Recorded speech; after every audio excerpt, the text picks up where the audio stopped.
नमस्कार, लोकसभा चुनाव के स्पेशल शो में आपका स्वागत है। मैं अखिलेश आनंद हूं। पिछले 24 घंटे से प्रधानमंत्री मोदी का एक बयान सुर्खियों में है।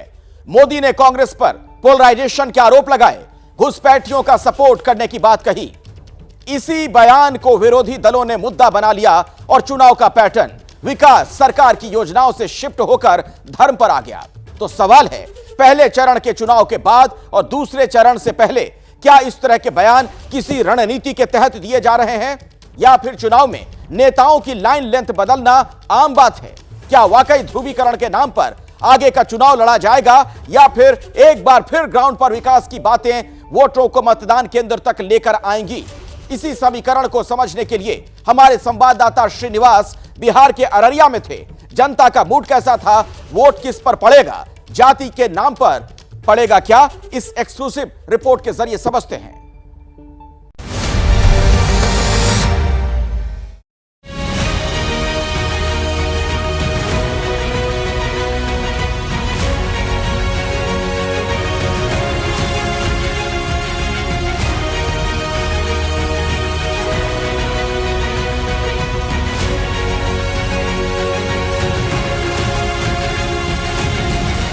क्या पहले चरण की वोटिंग के बाद नेताओं की लाइन बदल गई?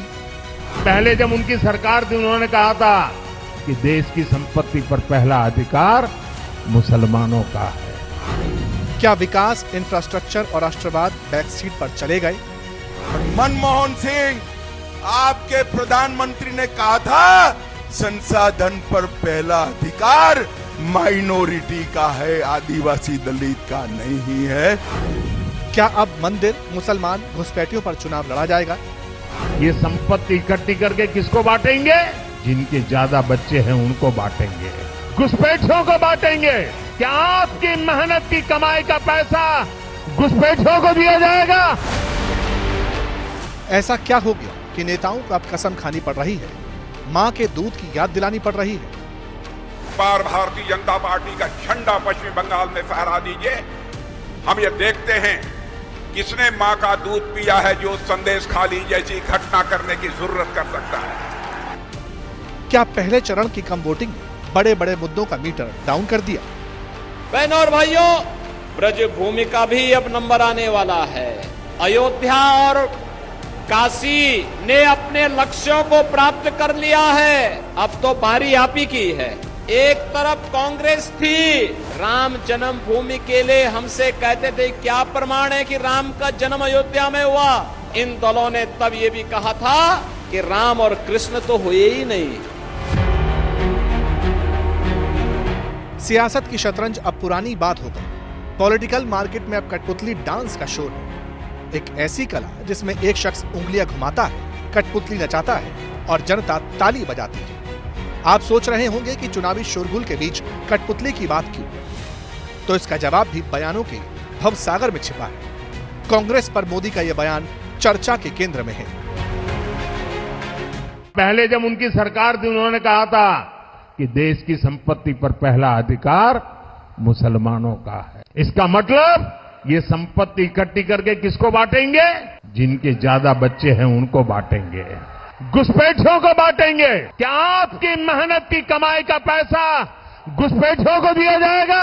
ये कांग्रेस का मैनिफेस्टो कह रहा है कि वो माताओं बहनों का सोने का हिसाब करेंगे, उसकी जड़ती करेंगे, जानकारी लेंगे और फिर उस संपत्ति को बांट देंगे और उनको बांटेंगे जिनको मनमोहन सिंह जी की सरकार ने कहा था कि संपत्ति पर पहला अधिकार मुसलमानों का है। भाइयों बहनों, ये अर्बन नक्सल की सोच, मेरी माताओं बहनों, ये आपका मंगलसूत्र भी बचने नहीं देंगे, यहां तक जाएंगे, मैं कहने आया हूं। चुनाव, प्रधानमंत्री की बात का असर कितना हुआ, वक्त बताएगा। लेकिन इतना तो तय है कि इस बयान ने सवालों का नया पिटारा खोल दिया। क्या आप कांग्रेस पर तुष्टीकरण के आरोप मुस्लिम बहुल इलाकों में बीजेपी को फायदा पहुंचाने का काम करेंगे? क्या ध्रुवीकरण की सियासत से बीजेपी को बहुमत हासिल करने में फायदा होगा? तो क्या चुनाव अब हिंदू मुसलमान पर ही लड़ा जाएगा? जो मतदान करेंगे जो है, हमारी जिनकी चाहत है वो हमारे श्री नरेंद्र मोदी जी हैं। कुछ अंधभक्ति जो होती है ना, माने होते हैं पोस्ट पेड एक प्रीपेड होते हैं, तो कुछ लोग ऐसे हैं। यहाँ तो लोग जो है जातिवाद, हिंदूवाद, मुस्लिमवाद में लगे हुए हैं। यहाँ पे जातियों में, कुंबों में अगला पिछड़ा इसके नाम पे यहाँ वोट होता है। 4 जून को पता चलेगा जाति मजहब का बंधन टूट गया। तेजस्वी के पापा जब थे तो क्या कर दिए ये बताइए। इतने साल जो उनके पास सत्ता थी तो उन्होंने क्या किया? काम किए है। क्या काम किया? 17 महीना तो सरकार रहा है। सर 17 महीना में तो देखिए रोजगार दिए हैं। ईद में घर आए थे, रमजान में इतना खर्चा आया कि कर्ज 10,000 ऊपर से और चढ़ा लिए हैं। यहाँ तो है नहीं रोजगार की, चल भैया बिहार में है। नौकरी की बहार नहीं है, बरसात है। आपने क्वालिटी चाहिए, क्वांटिटी चाहिए, सब कुछ मिलेगा। क्योंकि देश को अब मोदी जी की गारंटी पर भरोसा नहीं रह गया। अचानक बयानों का ग्राफ ऊपर क्यों बढ़ गया? क्या वजह है कि चुनाव एक अलग सी दिशा में मुड़ता दिख रहा है? और सबसे बड़ी बात, क्या जनता इन बातों से मुतमईन है? यही पता लगाने के लिए, वोटर्स की नब्ज टटोलने के लिए हमारे संवाददाता श्रीनिवास बिहार के अररिया पहुंचे। सीमांचल का वो इलाका जहां तीसरे चरण यानी 7 मई को वोटिंग। समझने ही नहीं देती सियासत हमको सच्चाई, कभी चेहरा नहीं मिलता, कभी दर्पण नहीं मिलता। जी हाँ, सियासत में कुछ ऐसा ही तो होता है। नमस्कार, मैं हूं श्रीनिवास और इस वक्त मैं मौजूद हूं बिहार के अररिया लोकसभा क्षेत्र में। जी हां, वही अररिया जहां से कभी राजद के तस्लीमुद्दीन का नाम जीत की गारंटी होती थी। वक्त बदला, ये सीट भारतीय जनता पार्टी के पाले में चली गई। तस्लीमुद्दीन इस दुनिया को अलविदा कह गए। एक बार फिर से चुनाव हमारे सामने है और इस सीट से तस्लीमुद्दीन के पुत्र शाहनवाज चुनौती दे रहे हैं। अब देखना यह होगा कि क्या इस बार अररिया में चलेगी मोदी की गारंटी या एक बार फिर से तस्लीमुद्दीन के पुत्र शाहनवाज अपने विरासत पे कब्जा करने में कामयाब होंगे। अररिया का महत्व समझना है तो जरा 58 साल पीछे चलिए। एक फिल्म आई थी तीसरी कसम, राज कपूर और वहीदा रहमान ने एक्टिंग की थी। मशहूर साहित्यकार फणीश्वर नाथ रेणु की चर्चित कहानी मारे गए गुलफाम पर आधारित थी। जानते हैं, तब ये पूरी की पूरी फिल्म इसी जिले में शूट हुई थी। लेकिन अब इस इलाके की पहचान बदल गई। अब तो चुनाव है, इसीलिए नेताओं का जोर है और मुद्दों का शोर। बताइए बाबा, चुनाव आ गया है, किस पार्टी से आप हैं? हम किसी पार्टी से नहीं हैं। हाँ, माहौल क्या है यहाँ चुनाव? माहौल कुछ है, हम तो बहुत वोट देंगे जो हम प्रदीप को, भारतीय जनता पार्टी। हाँ, उसी को देंगे, दुनिया किसी को देंगे। कहते हैं मुसलमान लोग तो बीजेपी को वोट नहीं देते। नहीं, वो बात नहीं, वो अपना दिल का बात है। कभी भी जो है कि हमको उससे कोई राहत नहीं मिला है। आज का ये माहौल है और जो लोगों में शोर हंगामा जो है वह ये है कि हम जो मतदान करेंगे, जो है हमारी जिनकी चाहत है वो हमारे श्री नरेंद्र मोदी जी हैं। क्या बात कर रहे हैं जी? तबीयत तो नहीं खराब है? तबीयत बिल्कुल खराब नहीं है, उनका एहसान है। नरेंद्र मोदी का जलवा है। से आपके पास भी जलवा? हाँ सर, पूरा जलवा है। अरे यार, कुछ खा पी तो नहीं लिए तुम लोग? क्या खाएंगे सर? आरजेडी टिकट बेच रहा है तो क्या नहीं खाएंगे? कहाँ टिकट बेच रहा है? पहले तस्लीमुद्दीन साहब आए थे, बेटे ना, वो सब बेच रहा है। सब मुसलमान को सिर्फ यूज किया।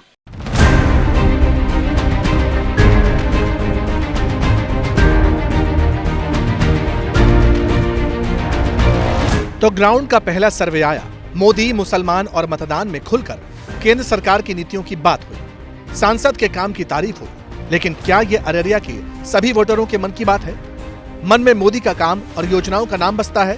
पहले सीमांचल के अररिया का समीकरण देख लीजिए। अररिया का कास्ट फैक्टर थोड़ा जटिल है। यहाँ 45% मुसलमान और 54% हिंदू। 54% में से भी 14% अनुसूचित जाति से है। अगर सांप्रदायिक आधार पर ध्रुवीकरण होता है तो फिर मुस्लिम कैंडिडेट तभी जीत सकता है जब उसे हिंदू कम्युनिटी के भी कुछ वोट पड़े। आज हालात जो है, यहाँ लोग यहाँ से अधिक पलायन क्यों हो रहा है, उस पर बहस होनी चाहिए। सीमांचल से पलायन बहुत है जी, क्यों हो रहा है? आज यहाँ से उठा करके आप पंजाब और हरियाणा जा रहे हैं। पंजाब हरियाणा के लोग यहाँ कमाने क्यों नहीं आ रहे हैं? आप क्यों जा रहे हैं? पलायन मुद्दा होगा क्या? पलायन मुद्दा बिल्कुल बोलना होगा, बेरोजगारी मुद्दा होगा। अरे मैं आपको बताऊं क्या मुद्दा होगा। हिंदू मुद्दा होगा, मुसलमान मुद्दा होगा, सुनिए, पंडित मुद्दा होगा, यादव मुद्दा होगा, राजपूत मुद्दा होगा, भूमियार मुद्दा होगा, बेकार वाले मुद्दे। नहीं तो सबसे बड़ी चीज है उस मुद्दे को लेकर चलते रहिए आप। यही चलता है। जो आने वाला समय है भाई साहब, याद रखिएगा कि वो फिर चीन और जो रूस है वो व्यवस्था हो जाएगी, संविधान खतरे में आ जाएगा। चिंता मत कीजिए, ये तानाशाही है, सारा बकवास है। हकीकत यही है अभी देश का स्थिति कि बहुत सुचारू रूप से चल रहा है मोदी जी के हाथ में। कैसे कैसे चल रहा है? भ्रष्टाचारी जो है उनको जेल में डाला जा रहा है, जो कानून का उल्लंघन किया है उनको जेल में डाला जा रहा है, और जो सही रास्ते पर है। अजीत पवार का नाम सुने हैं? जी। कौन है अजीत पवार? जो है वो कृषि मंत्री था पहले, वो महाराष्ट्र का। हमने सुना था एक दिन मोदी जी गए थे महाराष्ट्र में और बोले कि 70,000 करोड़ का घोटाला, चक्की पीसिंग, और वो पता था हल्के से बीजेपी में घुसिंग क्लीन। ठीक है, बीजेपी में वो घुसे हैं, लेकिन उसका केस क्लोज नहीं हुआ है। भ्रष्टाचार का जो आरोप था वो चल ही रहा है। वोटरों की आवाज से ये लगने लगा था कि अररिया चुनाव में बड़े ट्विस्ट और सस्पेंस है। एक तरफा चुनाव तो दूर की बात, क्योंकि 2 कदम पर ही वोटर की आवाज बदल रही थी। बहरहाल श्रीनिवास का जनता से संवाद जारी था, चुनाव मुद्दों पर या चेहरे पर। तेजस्वी कह रहे कि हमने इतना रोजगार। ठीक है, तेजस्वी के पापा जब थे तो क्या कर दिए ये बताइए। इतने साल जो उनके पास सत्ता थी तो उन्होंने क्या किया? जंगल राज। आज खुल के बोल रहा है, डर नहीं लग रहा है किसी से, खुल के बोल रहा है। उस टाइम महिला घर से नहीं निकलती थी। ठीक है कि कैसे बोलेंगे बाप रे ये कर देगा। लोगों के लिए महंगाई मुद्दा नहीं है, सिर्फ मोदी मुद्दा है। नहीं, मोदी मुद्दा नहीं है, मोदी काम कर रहा है, उससे महंगाई क्या? महंगाई देखिए सर, आप बताइए महंगाई है? नहीं, कुछ भी नहीं, विकास मुद्दा है, बहुत विकास हो रहा है। मोदी जी चलेंगे? दौड़ेंगे। क्यों दौड़ेंगे भाई? इतना काम किए हैं, अरे देश में बेरोजगारी बहुत ऊपर है, बेरोजगारी। अब हम घर में बैठे रहेंगे तो बेरोजगारी होगी। कैमरे के सामने वोटर इतना वोकल है, लेकिन चुनाव में पब्लिक का मूड क्या होगा? क्या मूड स्विंग होगा? ये भी नेताओं को समझना चाहिए। बिहार में नीतीश और बीजेपी मिलकर चुनाव लड़ रहे हैं। दूसरी ओर आधा दर्जन राजनीतिक दलों का इंडिया अलायंस है। अररिया में बीजेपी ने अति पिछड़ा वर्ग से आने वाले प्रदीप कुमार सिंह को फिर से टिकट दिया है। वहीं आरजेडी ने यहां पूर्व केंद्रीय मंत्री तस्लीमुद्दीन के बेटे शाहनवाज आलम को उम्मीदवार बनाया है। पिछली बार प्रदीप कुमार सिंह ने इसी सीट से आरजेडी के सरफराज आलम को हराया था। क्या इस बार यही नतीजा रिपीट होगा या फिर जनता ने कुछ और ठान लिया है? बताइए। तो अब चुनाव आ गया, क्या करेंगे? अब तो चुनाव आ गया, क्या करेंगे? आप क्या करेंगे? जिसको मन होगा उसको देंगे। नीतीश कुमार को नहीं देंगे। घुसखोरी हो रहा है। हाँ, घुसखोरी हो रहा है। माहौल तो सब ठीक है। राष्ट्र वैभव पर जाने के लिए अररिया की जनता फिर इस बार तैयार है। कौन चलेगा? भतीजा को लाएंगे। भतीजा को? जी सर। भतीजा मैंने चाचा भाषण नीतीश बाबू के भतीजे को? जी। अरे वो मछली बहुत खाते हैं। मछली नहीं खाते सर, आप लोग हेलीकॉप्टर में उड़ के नहीं सर, मीडिया वाले ये लोग ये करते हैं। वोटर के तेवर नेताओं को अच्छी तरह देखने और समझने चाहिए, क्योंकि यही पब्लिक चुनाव में अपने मताधिकार का इस्तेमाल करने वाली है। वैसे जिस वक्त अररिया में हमारे रिपोर्टर जनता के मूड की टोले रहे थे, उसी दौरान सीमांचल के ही किशनगंज में मोदी मुसलमान वाले एपिसोड में ओवैसी भाईजान की एंट्री होगी। बिहार का ये वो इलाका है जहां करीब 68% आबादी मुसलमानों की है। अब मोदी ने घुसपैठियों वाला बयान दिया था, ओवैसी ने इसे लपक लिया, फौरन पलटवार कर दिया। हमारे भारत के प्रधानमंत्री नरेंद्र मोदी का एक भाषण हुआ, उन्होंने क्या कहा कि मुसलमान बच्चे बहुत पैदा करते हैं। भारत में मुस्लिम हमारी मां और बहनों का जो फर्टिलिटी रेट है वो 2.36 है, कम हुआ है। अच्छा मोदी जी, आपके कितने भाई हैं? 6। अमित शाह की कितनी बहनें हैं? 6। रविशंकर प्रसाद के कितने भाई बहन? 7। दूसरा उन्होंने कहा कि यहां पर घुसपैठी है। मोदी जी, आप देश को तोड़ने का काम कर रहे हैं। चुनावी सीजन में इस तरह के बयानों का मतलब यही है कि अब की बार ध्रुवीकरण पर ही आर पार, यानी हिंदू मुसलमान करते जाओ, अपने वोटर जोड़ते जाओ। लेकिन क्या आज का वोटर इस तरह की बातों पर यकीन करता है? क्योंकि चुनाव दर चुनाव ओवैसी पर पर्दे के पीछे से बीजेपी के फेवर में पोलराइजेशन के इल्जाम लगते रहे हैं। क्या जनता इन बातों को समझ रही है? आबिद साहब, यहाँ पे बड़े सारे मुसलमान मिले, वो सब मोदी कर रहे हैं।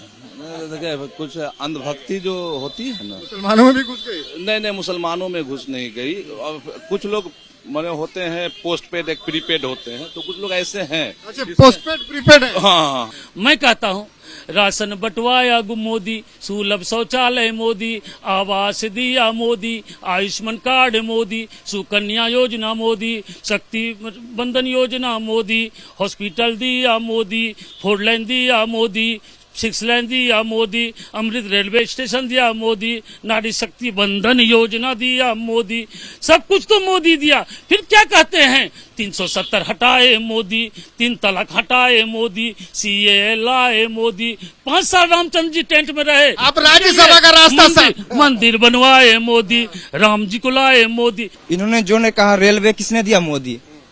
2014 में देश तो आजाद हुआ नहीं था। देश आजाद कब हुआ था, 1947 में। उस टाइम भारत को सुई बनाने का नहीं था।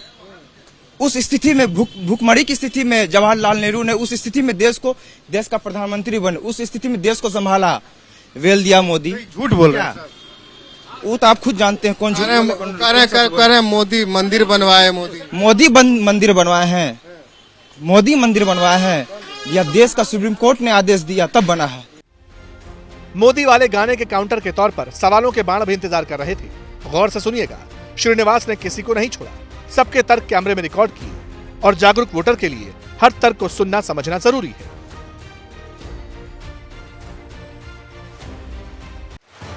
हर साल बाढ़ की मार झेलने वाले अररिया को लेकर हमारे संवाददाता श्रीनिवास को एक और दिलचस्प जानकारी पता चली। लोगों ने बताया कि अभी तो सब कैमरे पर बोल रहे हैं, लेकिन चुनाव आते आते जातियों की गोलबंदी होने लगेगी।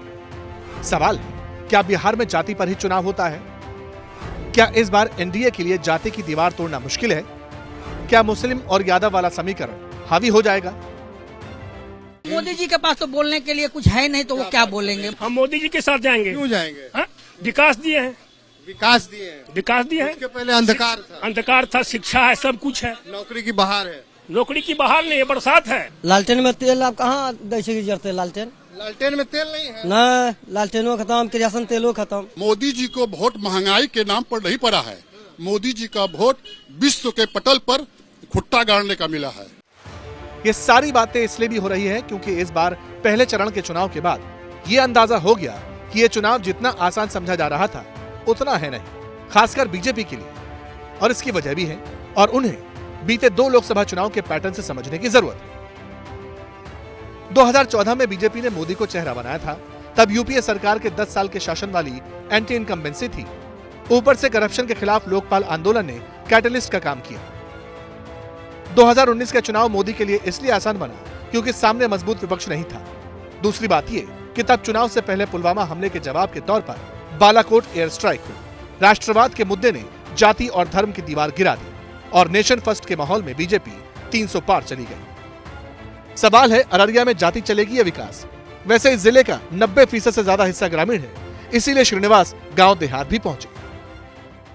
अररिया लोकसभा के मतदाताओं के सियासी मिजाज को समझने के लिए इस वक्त हम अररिया शहर से दूर जौकी हाट इलाके में आ गए हैं, और ये जौकी हाट इलाके का ठेंगापुर चौक है, और यहाँ से रास्ता अररिया लोकसभा में ही टेढ़ा गाछ पलासी कलईगंज की तरफ जाती है। तो अब ये देखना होगा कि आखिर इस ठेंगापुर चौक के लोग आने वाले चुनाव में किसे दिखाएंगे ठेंगा, और किसकी झोली में डालेंगे जीत। चुनाव आ गया, अब रह गया कुछ ही दिन, क्या माहौल है इलाके में? माहौल तो सर वो तो काम का हमारा तो है नहीं, हम तो जानते नहीं, हम तो दुकानदार आदमी है। मुद्दा तो सबका वही मुद्दा है कि बेरोजगारी है, यहाँ काम धंधा तो कोई खास है नहीं। अक्सर आदमी जितना भी जो पढ़े लिखे लोग हैं वो भी तो यहाँ से अपना प्लान करते हैं दिल्ली की तरफ।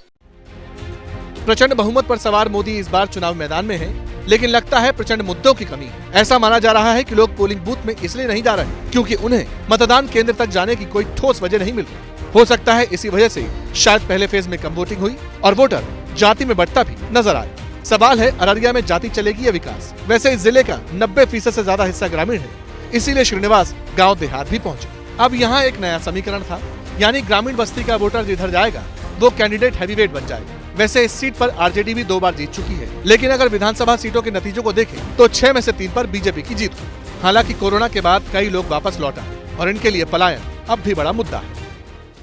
बताइए आपको मुद्दा क्या है? विकास, रोजगार, महंगाई? बोले ना, विकास तो हुआ ही नहीं है तो क्या बोलेंगे हम? रोजगार भी नहीं है। रोजगार तो हम सब खुद यहाँ से बाहर चले गए। कहाँ चले गए?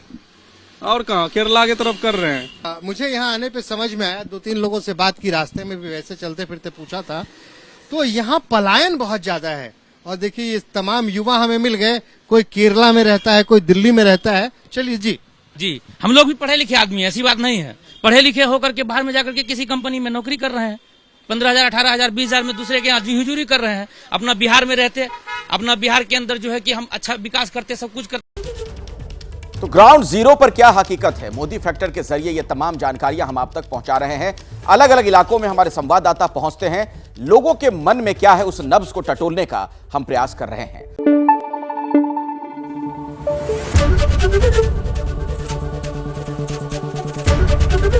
एबीपी न्यूज आपको रखे आगे।